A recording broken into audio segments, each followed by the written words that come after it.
কি বললেন রাষ্ট্রপতি, কি কথা হলো রাষ্ট্রপতির সঙ্গে, প্রত্যাশা কি পূরণ হলো? আমরা কথা বলে নেব কামদুনির গ্রামবাসীদের সঙ্গে। প্রথমেই আমরা কথা বলবো মাস্টার মশাইয়ের সঙ্গে। মাস্টার মশাই, রাষ্ট্রপতির সঙ্গে কি কথা হলো? রাষ্ট্রপতিকে আমাদের যে অভিযোগগুলো ছিল আর কি চার্জশিটের উপর, এই চার্জশিটের যে আমরা কপিগুলো পাওয়ার পরে বা চার্জশিট পেশের পরে আমাদের যা যা অভিযোগ আমরা সবই তাই জানালাম। রাষ্ট্রপতি খুব ভালো করেই শুনলেন এবং প্রতিকারের জন্য বললেন আমি প্রাইম মিনিস্টার এবং হোম মিনিস্টারের সঙ্গে কথা বলবো, বলে এটার কেসের যাতে তাড়াতাড়ি কোনো অগ্রগতি হয় তার জন্য আমি চেষ্টা করবো। রাষ্ট্রপতিকে জানিয়েছেন কি পড়ুয়াদের নিয়ে প্রতিবাদ মিছিল করার জন্য আপনাকে শোকজ নোটিশ দেওয়া হয়েছে? হ্যাঁ হ্যাঁ জানিয়েছি, জানালাম যে কারণটা কজগুলো বললাম, তা শুনলেন উনি। তা বললাম যে তারপরে তো আমাকে বললো যে এটা শোকজ নয়, তাই জন্য আমি আমার করিনি। তবে আমি শুনলাম যে মানে আগের দিন আর আমরা মঙ্গলবার দেখা করলাম, তার মানে গত সোমবার দিন নাকি কোনো একজন আমাদের পেরেন্ট বডির লোক বলেছে ওনাকে শাস্তির জন্য আমরা তৈরি হচ্ছি। তা আমি শুনলাম, যেহেতু আবার এটাও শুনলাম যে সেটা বলেছে কোনো একটি রাজনৈতিক মঞ্চ থেকে। তা রাজনৈতিক মঞ্চে যে এই ধরনের কথা হতে পারে এটা আমার ধারণার বাইরে। উনি কেন ওখানে বললেন? পেরেন্ট বডি আমাকে যে কোনো শাস্তি দিতে পারেন, আমি মাথা পেতে নেব। প্রভাব খাটানোর অভিযোগ রয়েছে আপনার বিরুদ্ধে। প্রভাব খাটানোর অভিযোগ এরকম অভিযোগ তো আসতেই পারে, আমরা সবাই জানি। সব জেনে শুনেই আমি আমার ছাত্রীর জন্য নেমেছি, কাজে সেই জন্য ওই নিয়ে আমি ভাবছি না। প্রভাব খাটাবো কথা, আমি কোনো যে সংগঠন তৃণমূলের সংগঠন শিক্ষা সংগঠন করি না। আমি যেই শিক্ষক সংগঠনটা করি সেটা একদম অরাজনৈতিক এবং সেটা সর্বভারতীয়। এইখানকার যে শিক্ষক সংঘগুলো এগুলো কোনোটাই সর্বভারতীয় না। কাজেই আমি নিশ্চিন্ত যে ওরা কি ভেবেছে জানি না। রুলিং পার্টি বলতে ওরা ভাবছে হয়তো এখানকার রুলিং পার্টি মানে সর্বভারতীয় যারা আছে এখন সেন্ট্রাল গভর্নমেন্ট যারা চালাচ্ছে তাদের কথাই বলেছি।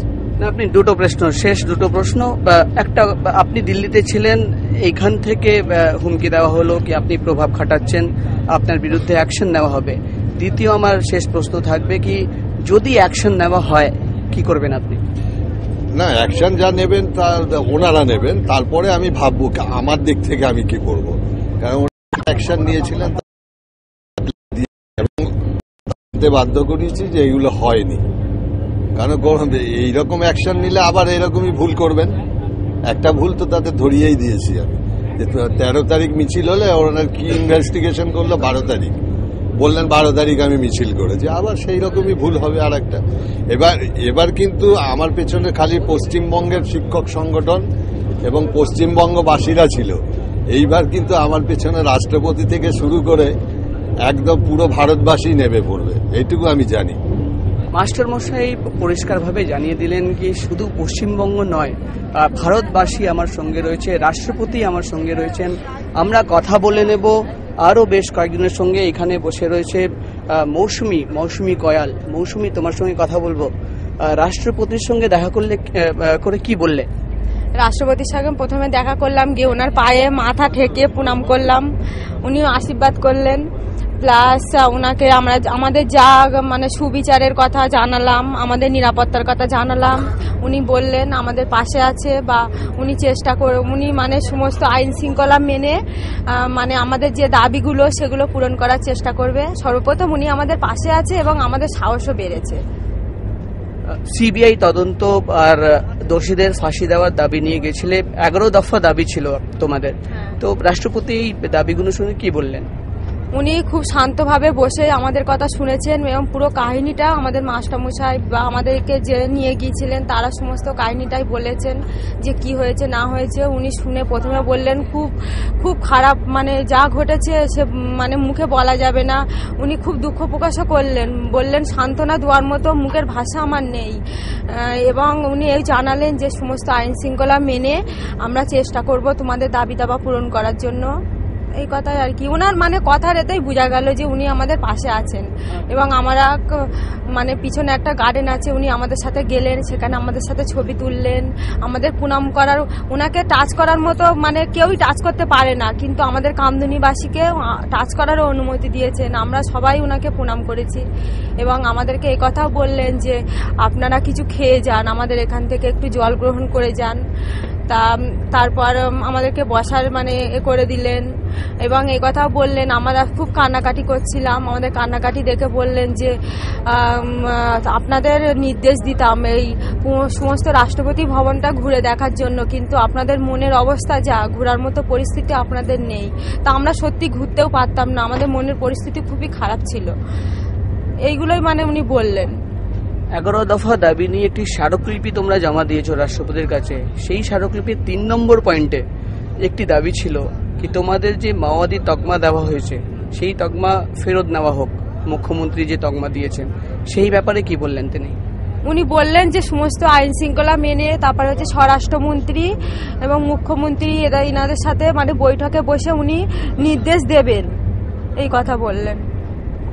রাষ্ট্রপতি আশ্বাস দিয়েছেন, সিবিআই তদন্তের আশ্বাস দিয়েছেন, পাশাপাশি দোষীদের ফাঁসি দেওয়ার একটি যে দাবি ছিল গ্রামবাসীদের, সেই ব্যাপারেও কিন্তু রাষ্ট্রপতি আশ্বাস দিয়েছেন। আমরা কথা বলবো টুম্পার সঙ্গে। টুম্পা, তুমি বলো, প্রত্যাশা ছিল রাষ্ট্রপতির সঙ্গে দেখা করতে যাচ্ছ, প্রত্যাশা কি পূরণ হলো?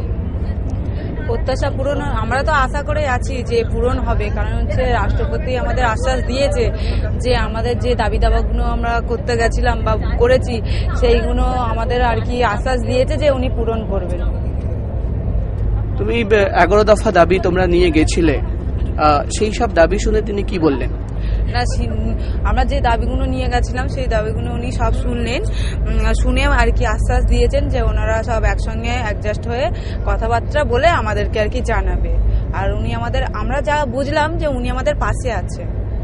তুমি দিল্লি যাওয়ার আগে তুমি যেটা জানিয়েছিলে কি তুমি রাষ্ট্রপতিকে জানাবে কি কিভাবে মুখ্যমন্ত্রীর সঙ্গে কথা বলার জন্য তোমাদের মাওবাদীর তকমা দেওয়া হলো, এই ব্যাপারটা নিয়ে তুমি কি রাষ্ট্রপতির সঙ্গে কথা বলেছো? তুমি জানিয়েছো কি কিভাবে তোমাদের মাওবাদীর তকমা দেওয়া হলো?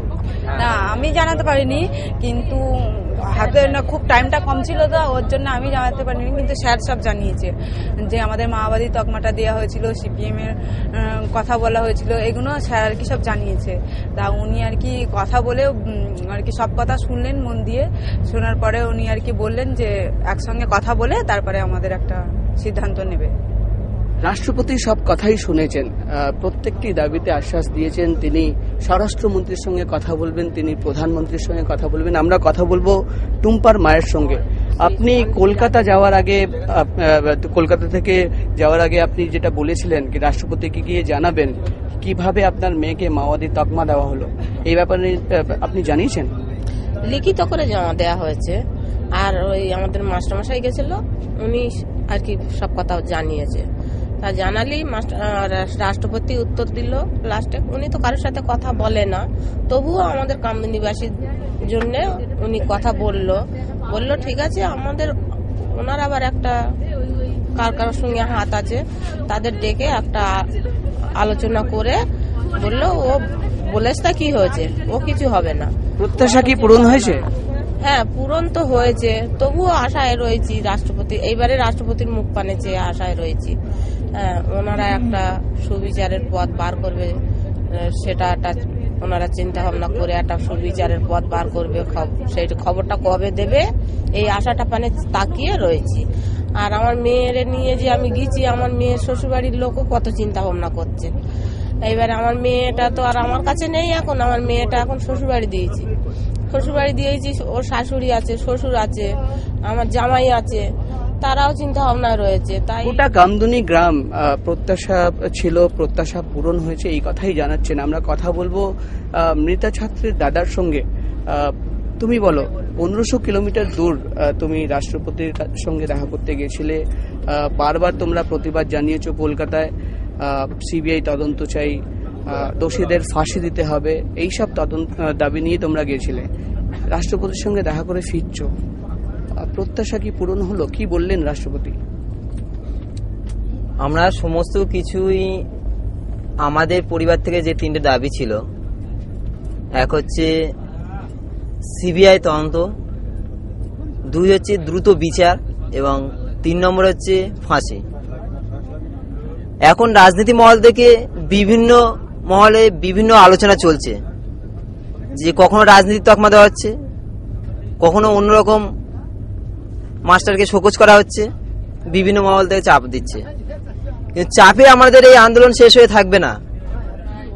যতদিন না এর সুবিচার হচ্ছে ততদিন আমাদের আন্দোলন যেমন চলছিল ততদিন চলবে। প্রয়োজনে আমরা কলকাতার বুকে একটি অনশন মঞ্চ তৈরি করে অনশন মঞ্চে আমরা অনশনে বসতে বাধ্য হব যতদিন না সুবিচার পাবো।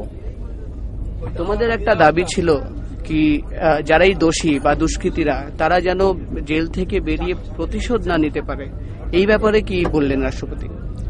রাষ্ট্রপতি বললেন যে ওইখানে আমাদের যে পুলিশ ক্যাম্প হওয়ার কথা ছিল এবং আমাদের মহিলাদের যে নিরাপত্তা দেওয়ার কথা ছিল সেগুলো উনি আরো ডিটেলসে স্বরাষ্ট্রমন্ত্রী এবং প্রধানমন্ত্রী এবং আমাদের রাজ্যের মাননীয় মুখ্যমন্ত্রীকে নিয়েও বসবেন, বসে বিষয়টা ডিটেলসে আলোচনা করবেন। রাষ্ট্রপতির সঙ্গে দেখা করে তুমি ফিরছো কলকাতায়, প্রত্যাশা কি পূরণ হলো? দিল্লি গেছিলে, রাষ্ট্রপতির সঙ্গে দেখা করতে গেছিলে, বিভিন্ন দাবি দাবা নিয়ে গেছিলে, তো প্রত্যাশা কি পূরণ হলো? মাননীয় রাষ্ট্রপতির সাথে কথা বলে আমার যেটা মনে হলো, তিনিও যেন আমাদের আন্দোলনে একজন শরিক হয়ে গেলেন। তিনি কি বললেন? তিনি বলেছেন যে আমি ভারতীয় সংবিধান মেনে আমার যা করণীয় আমি সেটা করব এবং সমস্ত বিষয়ে আমরা ডিটেলস নিয়ে আলোচনা করব, করে আমরা সিদ্ধান্ত নেব। মৃতার দাদা পরিষ্কারভাবে জানিয়ে দিলেন কি যে আশা নিয়ে দিল্লি গেছিলেন, রাষ্ট্রপতির সঙ্গে দেখা করতে গেছিলেন, সেই আশা পূরণ হয়েছে। কামদুনের গ্রামবাসীরা কিন্তু আশাবাদী কি তারা ন্যায় পাবেন। রাষ্ট্রপতির সঙ্গে দেখা করার পর তারা খুবই আশাবাদী।